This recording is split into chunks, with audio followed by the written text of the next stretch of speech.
We journeyed and trekked out into the wilderness before dawn to try to understand what it would have been like for God's presence to come, that glory which was on Mount Sinai. I feel like to truly understand the awesomeness of God's dwelling presence, you have to understand the majesty of what happened at Mount Sinai.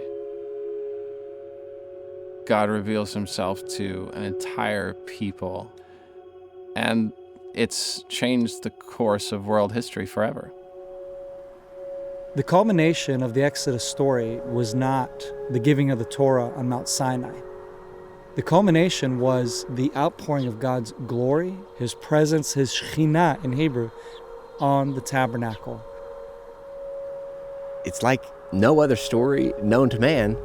God chose a people and he showed up. You just have to use a little imagination and maybe just to feel it here in the desert of what could it have been like. This concept of God's presence that's everywhere, I think that's a given. God cannot be contained.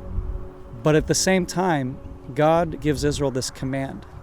You shall build me a house and I will dwell amongst them. And I find that to be so amazing, that the house is not to contain his presence, but rather for his presence to dwell within us. It's a mystery how God can be everywhere at once and still dwell and reveal himself in a specific place. And he certainly chose to do that in the tabernacle.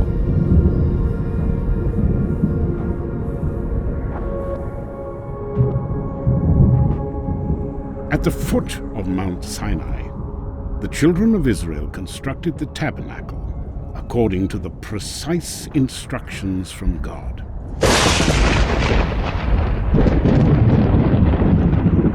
On the day of its consecration, the Hebrews witnessed a miracle which surpassed all of the wonders they had seen since their exodus from Egypt.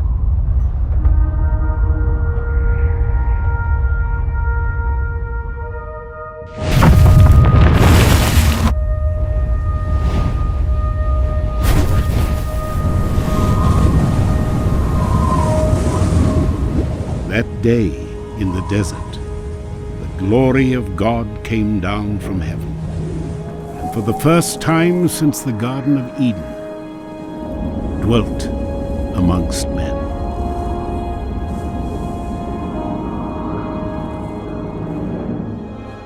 The incredible Sinai revelation of God coming down in fire and smoke and glory and speaking to all the people, that majesty doesn't stay on Mount Sinai. It moves into the tabernacle that God said to build.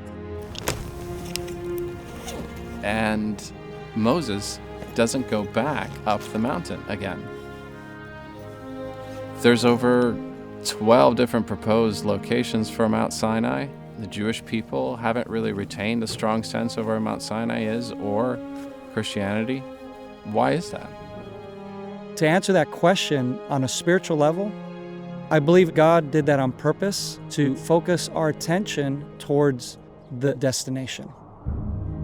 In Hebrew, it's called Har Zion, Mount Zion. Zion literally means the pinpoint. In other words, this is the place where God from heaven locates and says, here. Look toward Jerusalem. Keep your eyes focused there has been a biblical narrative from the beginning. Just like Jesus' disciples walking away from Jerusalem on that road to Emmaus, they met Jesus on the road. And when they met him, what did they do?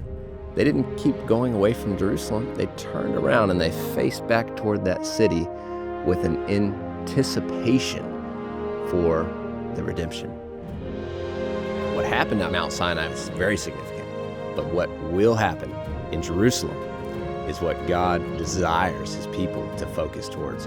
That to me is the clue and the key of the expedition. Something started at Mount Sinai, but it's no longer there. It journeyed on to the ultimate place that God wanted to choose.